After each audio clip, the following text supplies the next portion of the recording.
বিগত জাতীয় নির্বাচন পরিচালনায় পেশাদারিত্বের পরিচয় দিয়ে জনপ্রশাসনে যারা জাতীয় দায়িত্ব পালন করেছেন, আমি প্রথমেই তাদেরকে জানাই আন্তরিক অভিনন্দন এবং ধন্যবাদ। উপস্থিতিবৃন্দ, 12ই ফেব্রুয়ারি নির্বাচনে জনগণের সামনে একটি বিষয় কিন্তু প্রমাণিত হয়েছে। জনরায়ের প্রতিফলন ঘটে, জনপ্রশাসনের পক্ষে সুষ্ঠু নির্বাচন পরিচালনা করা সম্ভব।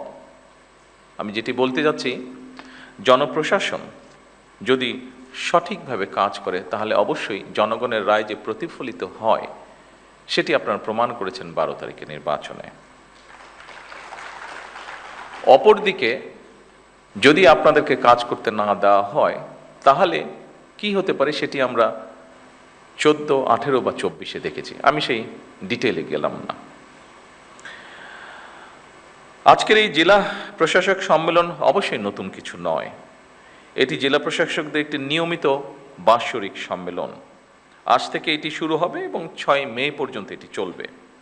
জনস্বার্থে প্রশাসনের কি ভূমিকা পালন করা উচিত সেটি অবশ্যই আপনারা কম বেশি অবগত আছেন। এটি নিয়েও বোধহয় নতুন করে বিস্তারিত কিছু বলার নেই। তবে এটি যেহেতু বর্তমান গণতান্ত্রিক সরকারের সঙ্গে আপনাদের প্রথম আনুষ্ঠানিক বৈঠক, সেহেতু সরকারের গৃহীত নীতিমালা এবং জনপ্রশাসন সম্পর্কে সরকারের কিছু পদক্ষেপ বা পর্যবেক্ষণ এবং নির্দেশনা নিয়ে মূলত আমি আপনাদের সামনে কয়েকটি কথা তুলে ধরতে চাই বা বলতে চাই।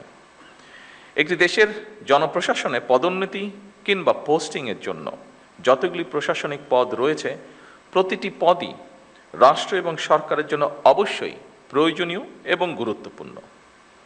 সুতরাং শুধুমাত্র পদোন্নতি কিংবা নিজেদের পছন্দের জায়গায় পোস্টিংয়ের জন্য পেশাদারিত্বের সঙ্গে আপোষ করলে সংশ্লিষ্ট কর্মকর্তারা সাময়িকভাবে হয়তো লাভবান হতে পারেন, তবে সেটি আমি ব্যক্তিগতভাবে যেটা মনে করি, তবে সেটি সার্বিকভাবে জনপ্রশাসনের দক্ষতা এবং নিরপেক্ষতার উপরে একটা নেতিবাচক প্রভাব ফেলে। সুতরাং জনপ্রশাসনের কর্মকর্তাদের সব পদেই কাজ করার মানসিকতা থাকা জরুরি। কেন জরুরি আমি এক্ষুনি আপনাদের সামনে সেটি বলবো। সবসময় নিজেদের পছন্দের পদে পদায়ন কিংবা পোস্টিং পাওয়ার মানসিকতাই কিন্তু জনপ্রশাসনকে হয়তোবা দুর্নীতিপরায়ণ এবং অপেশাদার করে তোলার অন্যতম একটি কারণ। এটি আমি মনে করি এভাবে, বিষয়টিকে আমি এভাবে দেখি। আমার ধারণা এই পর্যবেক্ষণের সাথে আপনারা অনেকেই, সবাই না হলে অনেকেই বোধহয় খুব একটা দ্বিমত পোষণ করবেন না, বিশেষ করে যারা প্রফেশনাল আপনারা।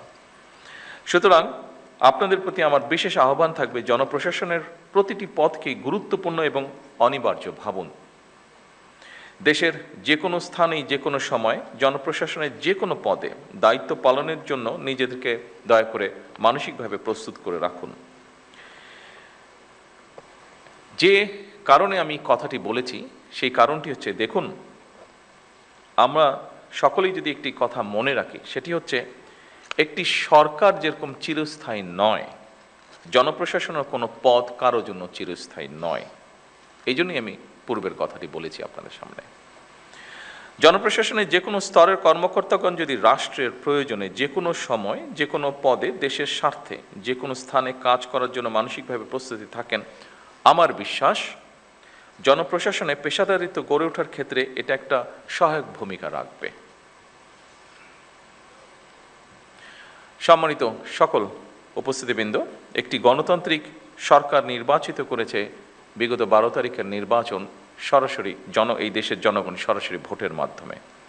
দীর্ঘদিন ধরে একটি জবাবদিহিমূলক, ন্যায়ভিত্তিক ও জনকল্যাণমুখী শাসন ব্যবস্থার প্রত্যাশা থাকা থেকে সাধারণ মানুষের আকাঙ্ক্ষার প্রতিফলন হচ্ছে বর্তমান সরকার।